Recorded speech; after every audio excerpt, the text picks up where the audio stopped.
This is Tyler Parker of The Ringer. He's going to help me wrap up the NBA season. We're going to talk a little off season, maybe Zach Edey to the Thunder a little bit as well. So last night, as I was putting together questions, I started thinking about this Boston team that just won a title in dominant fashion, and I they kind of I think that 20 years from now, we're going to remember them similar to how people remember Karl Malone in terms of when you look at numbers, right? Because like the Karl Malone stats are wild, right? When he retires, he was, second all time in scoring, one of the leading rebounders ever, had a lot of success. But people that watched Karl Malone would be like, yes, he was good, but he wasn't an all timer. And I think that with this Boston team, like they're third all time in net rating. They're one of 4 teams ever to win 80 plus games. But if you watch them, it's like, yeah, they're good, but I wouldn't put them up with, the 95-96 Bulls or the Kevin Durant Warriors. So how are you going to remember this Boston team? That's a good question. It's one of those things like it's you watch a movie sometimes and you're like, I recognize that movie is really good. It deserves a lot of awards. I'm never going to watch that again.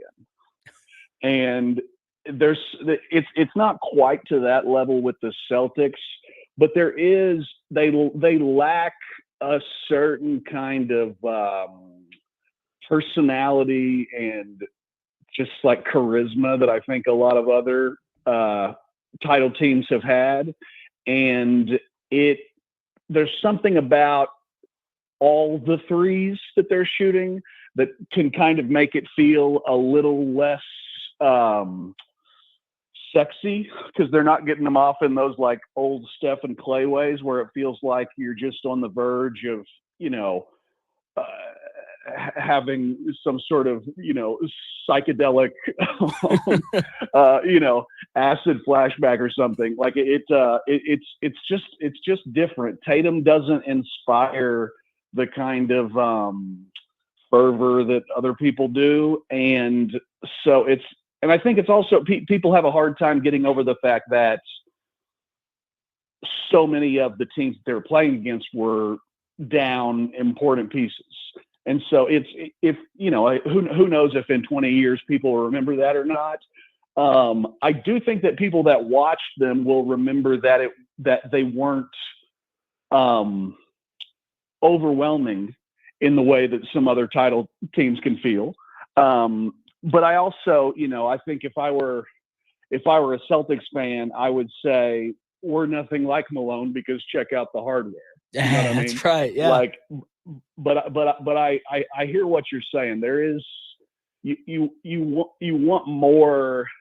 You want to feel more when you watch them, and they just can't. They don't really get you going in that way. Yeah, I completely agree with that. Joined by Tyler Parker of The Ringer, also the author of A Little Blood and Dancing, which came out a little over a year ago, right? That sounds right.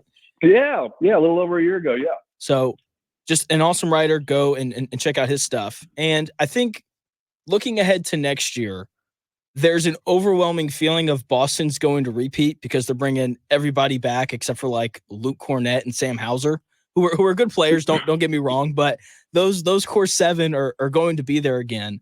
But my thing though is everybody gets better. Like that's just kind of the way that the NBA. That's the way I think every league works. The salary cap's going to go up. Players are going to move around, and I think in terms of the Eastern Conference, there's no one that I'd be overly worried about. But it's definitely the team that comes out of the West that's going to be interesting. And you, as an Oklahoma City fan, like those are that's undoubtedly one of the teams that Boston has to be worried about. What do you want to see them do this offseason in order for them to potentially be champs next year? I mean, I like the start. I like it. I like the Caruso for Giddey deal straight up. I mean, Caruso's a lot older than Giddey, but just in terms of being a piece on a contending team that can't get played off the floor in the playoffs, he's obviously just a better fit for what the Thunder are trying to do now than Giddey, who is at his best when he has the ball in his hands. And when you have Shea Gilgeous-Alexander and Jalen Williams and Chet and even guys like Kason coming off the bench now and stuff like that. There's just not going to be a ton of opportunities for him to have the ball in his hands. And so it makes sense that they would try to get rid of him. I mean, it seems like the next big thing for them, if they want to, go into the season thinking, oh, we've really, set ourselves up to be different this year, when it's brass tacks time, they either need to go get a big that can provide some help on the boards, and if they want to play some two big lineups with Chet out there and move him to the four, they can, or they need to go get another big wing. It seems like that's a possibility. I mean, we can talk more about Edey in a sec when you want, but some big wing that can help on the boards, but can also kind of give them a little bit of juice off the dribble in some, self-creation kind of situations where you're getting into these, late clock grind possessions in playoff games, and you need somebody who can just go get theirs. And in the playoffs, Shea had it cooking pretty much the whole time, but Jalen kind of waxed and waned a little bit. He had some great games and some games where it's like, okay, he's not quite there yet. And I think if they want to be feeling really good about where they're at going into the playoffs next season, they need to add somebody else who has some explosiveness offensively and can get something on their own in a pinch. So I'm happy that it seems like those are the two kind of areas that they're exploring. It'll just be a matter of, can they stay? They got really lucky with health last year. Like they were one of the few teams who didn't get that dinged up, and so that'll be a big deal. But yeah, I mean, I'm feeling good about it. It's one of those deals where we're 2 days out from the draft, and it always feels like so much seems clearer after that. And so, yeah, right now it's just a muddy time. Joined by Tyler Parker of The Ringer. You mentioned Edey, which I do want to get to here in a second, but you were talking about how you guys needed a bigger wing that could provide some oomph off the dribble. What about Paul George? Because it seems like everybody wants him, and every fan base is throwing him out. If he came back, I think I would laugh for 3 days straight. Okay. Sure, that would help. I would be shocked if he came back. It seems like it's either going to be Philly or the Clippers with him, unless somebody comes in at the 11th hour and kind of changes some things up. But yeah, it seems like PG's not too pumped up that they're offering him the same deal as Kawhi. And so, yeah, he'll be available. My ideal for that, like somebody who wouldn't, and he's not a free agent, you'd have to go get him. So it's just more somebody in this vein, but like someone like a Cam Johnson or something like that, who can shoot a little bit. If he gets a closeout, can, take somebody off the bounce and stuff. There's just allows for more spacing, is also big. It can help you on the boards and stuff, can guard his position or the two, that sort of stuff. Like someone kind of like that is going to not cannibalize a ton of possessions. They're going to be okay if they're not getting the ball all the time, but can make you pay and will probably be more open than he's theoretically ever been, even back on the Devin Booker, Chris Paul teams. I mean, I think he would get even better looks this time around. I would agree with that. Your guy, Kevin O'Connor, currently has Purdue center Zach Edey mocked to go 12th to the Thunder. I know just in our previous conversations, you're not a huge college basketball guy, but you absolutely know who Zach Edey is. Would that pick excite you? Would it concern you? How would you feel if the Thunder took him at 12? It definitely wouldn't concern me. I mean, it's all the stuff that people say about him, that he could be a great change of pace kind of guy who can dominate some of these second units And depending on the matchups, if he's not being asked to do a ton of stuff defensively on the perimeter, that he could kind of really be the weight-bearing wall. It's like that stuff makes sense to me, and I like the touch around the rim. I like that the hooks with both hands seem so smooth all the time. I'd like the footwork to be a little bit better, but he's also really nasty, which I think is a big deal, because if you're that big, you can't have any like casualness to you. You just have to be a Rottweiler down there. And it seems like that's kind of what he is. I would for sure be on board with them taking a shot at him there. Yeah, I have no idea how he's going to do if, it seems like they would defensively, they would have to put him in a drop, because he probably can't slide his feet out there on the perimeter and stay with dudes for any extended period of time.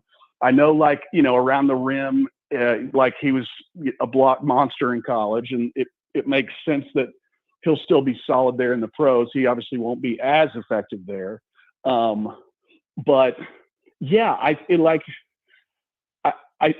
the way I think about him actually is sort of pretty, I'm not sure what the right word is. Like I feel like he makes it's hard to not be excited. It's hard to not be excited about a dude who's 7'4". You know what I mean? Yeah. Like you try to be smart about it and think about all the different possibilities and ways that he could be exploited. But then in the end, you go back and watch some of those NCAA tournament games, and you see those Purdue guards, and all they got to do is kind of just throw it up there near him. He goes and gets it, and he hammers it. Yeah. And so he's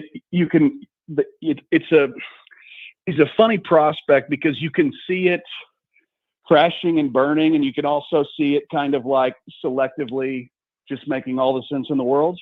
Yeah. And so it's like what's the kind of Indiana citizens vibe on Edey? Is everyone feeling like he's like for sure going to be a success, or is everyone else just as kind of we don't know, we'll see as the rest of the country? I feel like there's a lot of I don't know, we'll see, because like you said, he's kind of slow-footed. Like what are you going to do when you put him in the pick and roll and all those things? That's why I kind of want him to end up in either Oklahoma City or Miami, because being able to play alongside someone like Chet Holmgren, who's pretty versatile defensively, or a guy like Bam in Miami, who's also pretty versatile, I think just helps to cover up some of the slow-footedness that you had kind of mentioned, especially defending the screen and roll. But I think there's a lot of stuff of like, look, he's 7'4" with good hands and he blocks shots.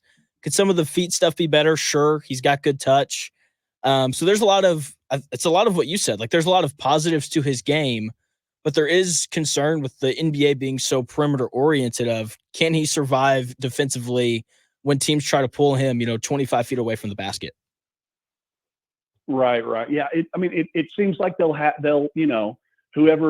whoever gets him whenever he's playing, for the most part, they'll have him in a drop, right? Like they're not going to have him at the level on any of those screens coming up when these guards are coming off pick and rolls. They're not going to try to have Edey meeting him up there and sliding his feet and trying to contain. Like they'll have him post up in the lane and kind of try to go bear it and affect some shots like that.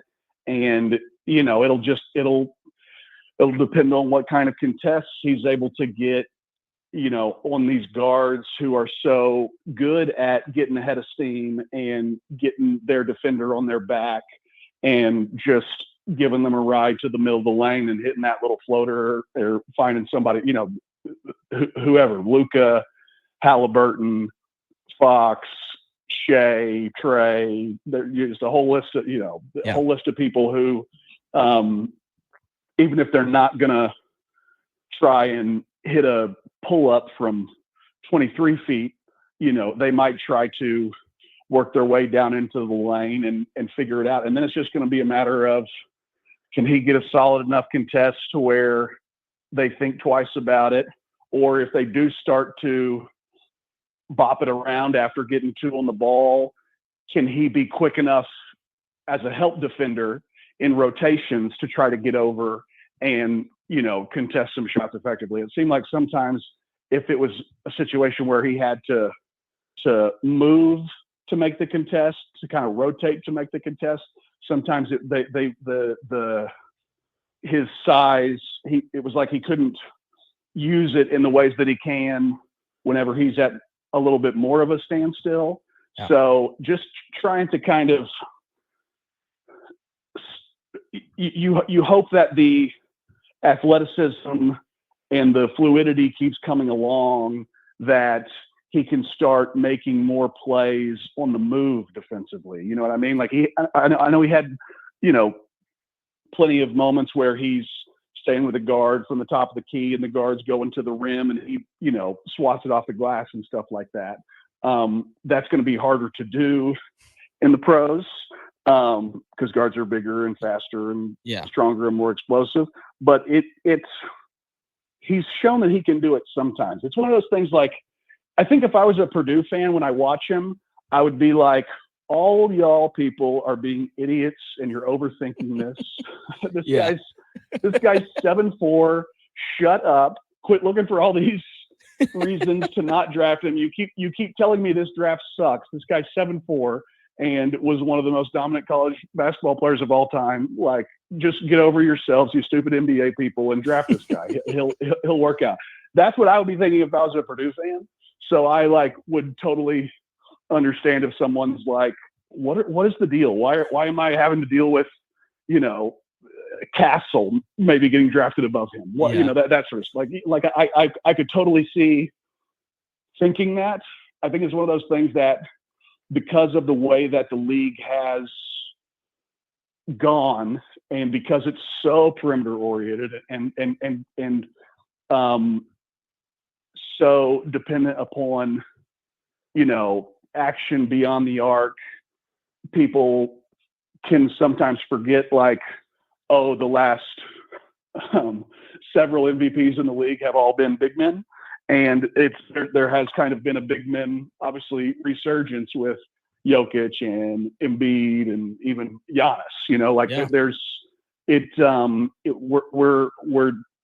We've been back to those guys mattering. And so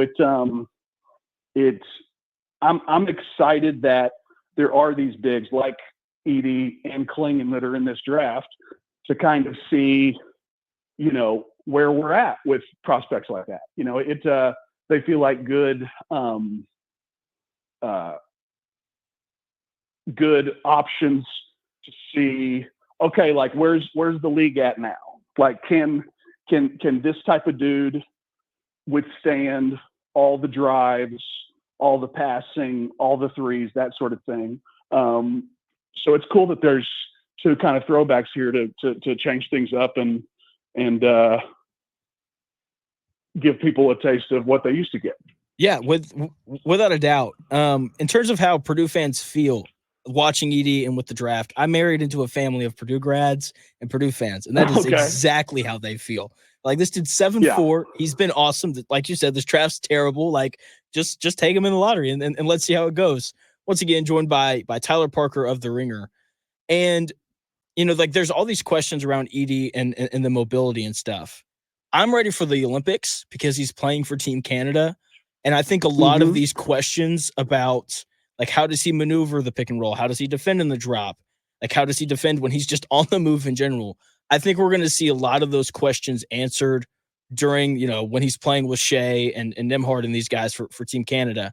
Are you a big, international hoops guy or no? I'm not in the sense that I'm, watching, Greece, Slovenia at 5 a.m. in the morning or something.